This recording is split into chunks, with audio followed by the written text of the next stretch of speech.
All right, hey everyone. Jammer back from Jammer's Wrestling Magazine collection, and I know right now, right? There's nothing here again, kind of like the last video, but again, it's kind of something I have to do because I'm going to talk about today this: the Pro Wrestling Illustrated Year-End Awards. That's right, the PWI Year-End Awards. The first one was here, March 1982. Now, I should also say these weren't the first awards to happen. If you, for example, here, if I, yes, right here, look, look at that right there. Bruno Sammartino wins 22-man Los Angeles Battle Royal, 1972. Right, 72 all the way up through 81. And so look at this. This is March 82. So this has everything from 1981 in it. So what happened with the years before? Well, apparently they were done, and I want to say, and I could be wrong here, the old Wrestler Annuals and Sports Review Wrestling. I believe those were the magazines that used to have the year-end awards for everyone to see. Then Pro Wrestling Illustrated started in March of 82. And back then they looked different.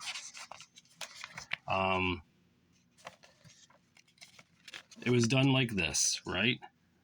Most popular wrestler, Tommy Rich. Most hated, Ken Patera. Very just magazine style. Like, they didn't even show them with the awards or anything, right? Just, hey, you won. Here you go. And that's how the original one for the PWI was started. Now, as time went on, they would change. There's 1982s with Bob Backlund.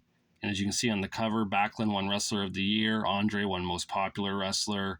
Backlund and Snuka was Match of the Year in the Cage. Ted DiBiase was Most Hated. Inspirational was Roddy Piper. Rookie of the Year was Brad Armstrong. Tag Team of the Year, Greg Gagne and Jim Brunzell. But again, done the same way. You know, nothing out of the ordinary. Just simple. Just a magazine. However, in March of 84, time started to change just based on who was on the cover. Animal and Hawk, the Road Warriors, won Tag Team of the Year that year. They would go on to win that, I believe, 3 years in a row. And I could be wrong, but I'm pretty sure it's 3 years in a row. I know they won it 4 times in total, but I'm sure it's 3 in a row. As you can see, Harley Race was Wrestler of the Year. Greg Valentine, Most Hated. Brett Wayne was Most Improved. Hulk Hogan was Inspirational. And Jimmy Snuka was Most Popular. And again, same thing. You know, they actually, they do give posters in here, but it's just telling you, look at that. That's sweet. Hulk Hogan and Jimmy Snuka, Inspirational and Most Popular. Who would have thunk that Jimmy Snuka would get Most Popular over Hulk Hogan? But that things were different back in 1984. I don't like how that looks. Yeah, I don't like how that looks. Let me fix this. There we go. 1985. The Road Warriors again make the cover with Tag Team of the Year. So there's 2 in a row for them. And again, now we start seeing, them holding the award. Mike Von Erich and Paul Ellering there held the awards. So I don't think the WWF guys were holding them, but anyone who wasn't with the World Wrestling Federation could hold them. There's Kerry Von Erich with Most Popular. Hogan runner-up to Kerry Von. Look at that. What a group that was. Kerry Von Erich won, followed by Hogan, Dusty Rhodes, and Sergeant Slaughter. That's quite the group there. And there's Ric Flair holding it. He was Wrestler of the Year that year for 1984. Here comes the 85 one, March 86. Look at that right there. Road Warriors again. So 3 years in a row, the Road Warriors took home Tag Team of the Year. This time, still the same, black and white. Jimmy Cornette with Manager of the Year. They do have posters in here. So there you see Ric Flair in color with the Wrestler of the Year. He won that a few years in a row, too. He won it in 84 and 85. Hogan finally won Most Popular. So finally, Hulkster came in with the Most Popular. The 1986 year in wrestling. There it is. This is the year that the Road Warriors did not win Tag Team of the Year. And look, they changed it around. Look at this. Now it kind of looks like how I was used to seeing it, right? The way they did it here. Look at that. Rookie of the Year was Lex Luger, eh? Who's that? Right here. Luger, followed by Crusher Yurkov, who's Bam Bam Bigelow, Sting, and Tom McGee, who never did amount to anything in the World Wrestling Federation, even though he had that really great match with Bret Hart. Match of the Year, Dusty Rhodes and Ric Flair. Tag Team of the Year, the Rock and Roll Express edged out the Road Warriors. Rock and Roll Express got 15,921 votes, Road Warriors 14,714, followed by the British Bulldogs and the Midnight Rockers. Ric Flair again, Wrestler of the Year, so that's 3 years in a row. I want to say, is this the one that debuted? Hold on, I gotta take a look here. I don't know if it is. Yeah, this is the one that debuted Feud of the Year. Hulk Hogan versus Paul Orndorff. That one, Feud of the Year. This was the first year that they decided to do a Feud of the Year category. And, of course, the runners-up were Ric Flair and Dusty Rhodes, Sheep Herders and the Fantastics, Rock and Roll Express, and the Midnight Express. But Hulk Hogan and Mr. Wonderful took the first one for that. The 1987 year in wrestling. Here we go. Of course, Match of the Year, Savage and Steamboat, no surprise. Who won Wrestler of the Year? Midnight Express were Tag Team of the Year. Wow, Bobby and Stan. So Stan got it. Not Dennis. Here it is. Where's Wrestler? Where there it is. It's right here. Sticking there. Hulk Hogan. Hulk Hogan got Wrestler of the Year, 1987. So he edged out Ric Flair. Hogan got 20,347 votes. Ric Flair, 14,516. Incredible. Pretty sweet. The 1988. Here we go. The Road Warriors once again took it here. A Tag Team of the Year. Look at that. That's a sweet poster right there. That's like the cover of that Pro Wrestling Illustrated from December 88. Flair and Luger got Feud of the Year. Who got most popular went to Randy Savage. Most hated was Andre, followed by Barry Windham. That was a close vote because Barry turned on Lex and joined the Horsemen that year. Match of the Year was Hogan and Andre. Road Warriors got Tag Team of the Year. Just edging out the Midnight Express, too. I mean, not by much. 14,924 votes to 13,825 votes. So, Wrestler of the Year went to the Macho Man, Randy Savage, followed by Jerry Lawler, Lex Luger, and Ric Flair. Wow. All right, so this is the magazine I had as a kid. I had the 1989 one. This was, I read this from front to back so many times when I was a kid. It was ridiculous how much I read it. But it was fun. You know, it still is. I love looking back at this one. Ric Flair and Rick Steamboat won Match of the Year and got second runner-up for Match of the Year as well. So what a feud that was that year, those matches. Arn and Tully got Tag Team of the Year.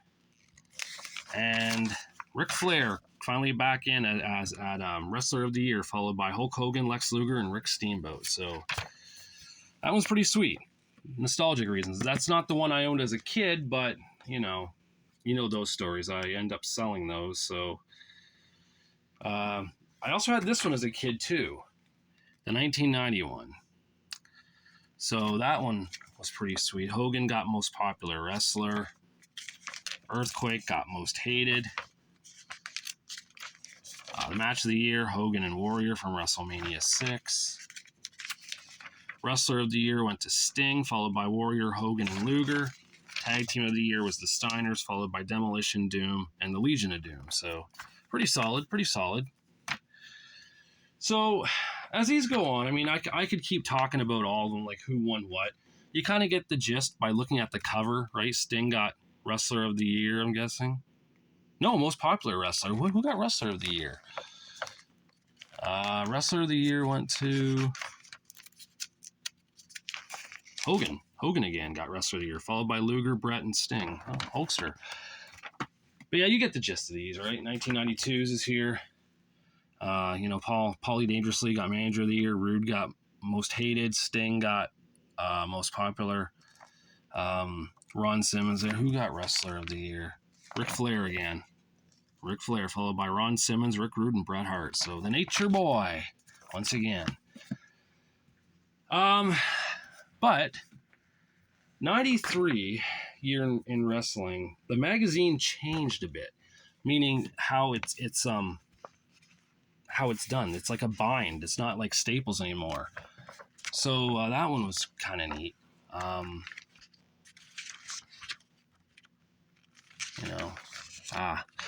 I have a funny story about this with Gangrel.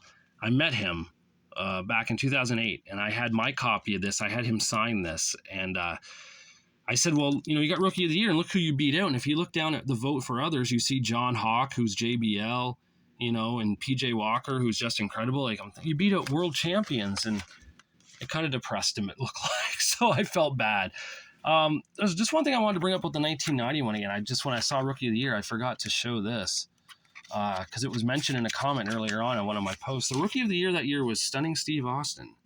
So followed by Elegante, Brad Anderson, and Chris Chavis, who's Tatanka. So Stunning Steve got Rookie of the Year in 1990. He wanted to get Wrestler of the Year, 8 years later. So Hogan, Wrestler of the Year in 94.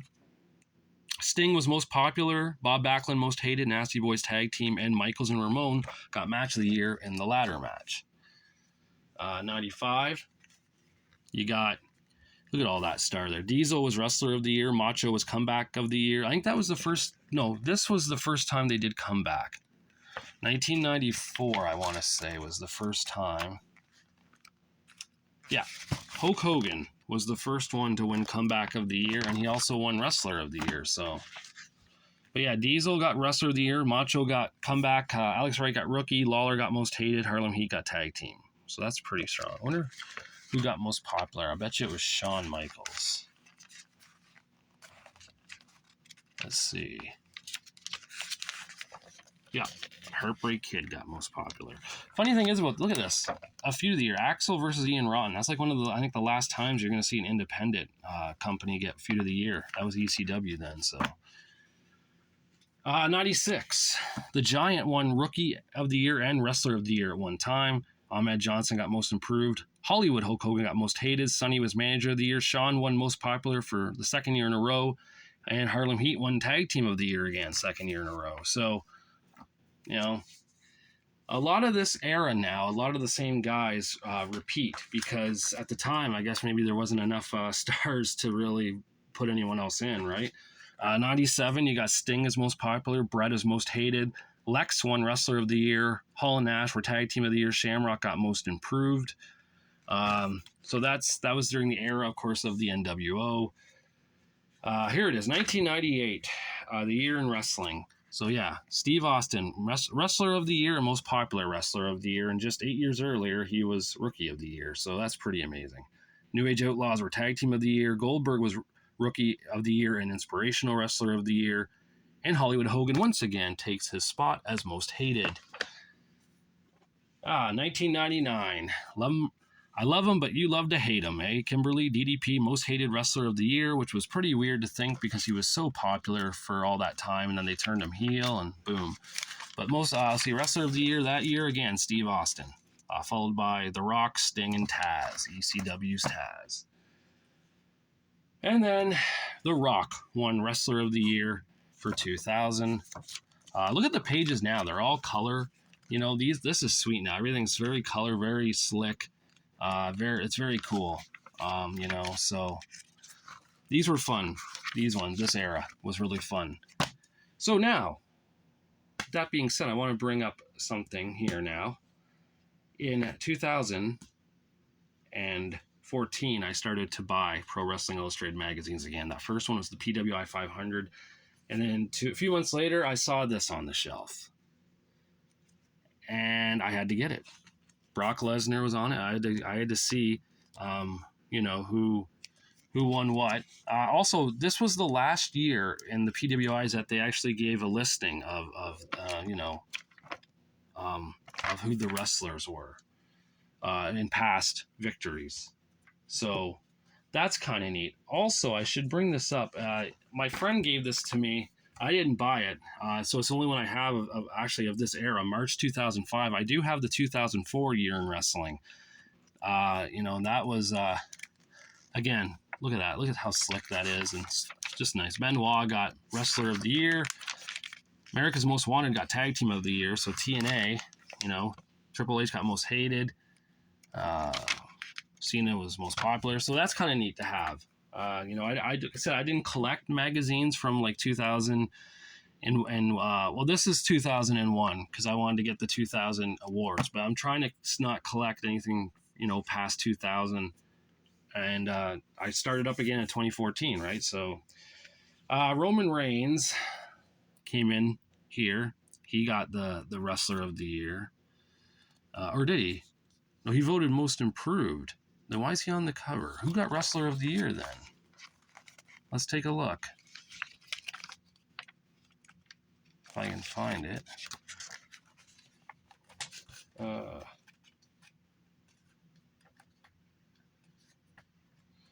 Okay. That picture of Seth Rollins there, he got Wrestler of the Year. So I think Seth probably should have been on the cover, right? Why Roman? Even back here, Pro Wrestling Illustrated was trying to push Roman Reigns down our throat. AJ Styles got the honor of being on the year-end, not once, but twice, two years in a row. AJ Styles was Wrestler of the Year, which was pretty cool. Right here it says AJ Styles, Wrestler of the Year twice in a row. AJ Styles would actually go on to do it 3 times in a row, from I believe. And the reason why I say that is because he didn't make the cover, because the cover, yes, AJ did. See, Wrestler of the Year, 3rd time. He outbeat Kenny Omega, Cody Rhodes, and Seth Rollins. Because this was special. This is the first time you'll ever see, there it is, a woman made the cover of the year-end awards by herself. Becky Lynch got Woman of the Year that year, so that was a huge accomplishment for the women and for Becky. She made the cover of that one. The following year, we saw Adam Cole come in as Wrestler of the Year. He was dominating NXT at the time with the Undisputed Era. And for this one, 2020, I'm not a fan of, but whatever. Orange Cassidy was on the cover with Most Popular Wrestler. He's even holding it upside down. I mean, this guy sucks. Orange Cassidy, to me, is everything that's wrong with professional wrestling. He's a joke. He makes wrestling look ridiculously fake. And if anyone who already thinks wrestling's a joke to begin with, if they watch him, they're going to say, well, we're not wrong. Look at him. He's making it seem like very, very unrealistic. And I'm not a fan of him at all. Anyone that likes him, whatever, that's your choice, but not mine. This one here, AEW dominates in 2021 with CM Punk winning Comeback of the Year and Most Popular Wrestler of the Year, and Britt Baker dominating. She won like Woman of the Year, was it Match of the Year, and Most Improved Wrestler of the Year. Like, that's crazy. And then even on the back, look at that. Thunder Rosa, MJF, Jade Cargill, they dominated. And this new one, this year, we see WWE and AEW definitely dominated the cover this time. So it was pretty even. This last year, though, Wrestler of the Year, of course, went to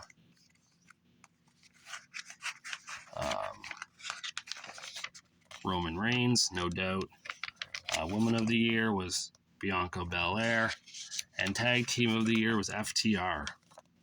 Which is shocking. I would have picked the Usos, but whatever. Also, I should say this. There was new one. This one here also brought a new award in. This, Faction of the Year. So the Inner Circle were the first ones to win this. They edged out the Elite, the Bloodline, and the Bullet Club. And then this year, it went to the Bloodline, as you see on the cover. And I think it was 2020s. They had another new one in here. If I can find it. Yeah, Independent Wrestler of the Year. So that's a new thing they started. This is Warhorse, I guess. I've never seen him wrestle. I don't know much about him. The only one I know in those lists there is Nick Gage, because I saw the Dark Side of the Ring documentary about him. But look at this. Tag Team of the Year went to the Golden Role Models, Bayley and Sasha Banks that year. So they edged out FTR, Adam Page and Kenny Omega, and the Street Profits. Like, that's insane too, right? To think that women edged out men, because that would have never happened, 10 years before that, 20 years before that.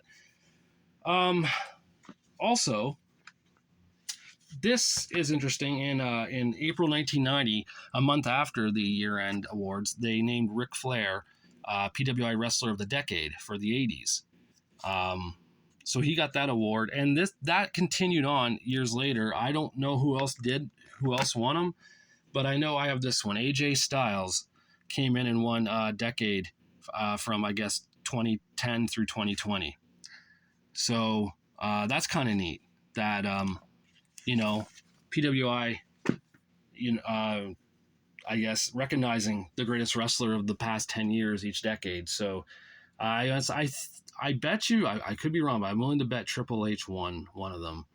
I'm pretty sure he did. I'm pretty sure I remember seeing a PWI magazine with him holding an award that looked like a PWI award that said Wrestler of the Decade or something like that. Anyways, these magazines, the year-end awards, were something I always looked forward to every year. There wasn't a year that didn't go by that I wasn't looking forward to it, and it sucked if I missed it. I missed the 1991 and 92 year-end reviews when I was a kid, but from 93 on, I was lucky enough to get.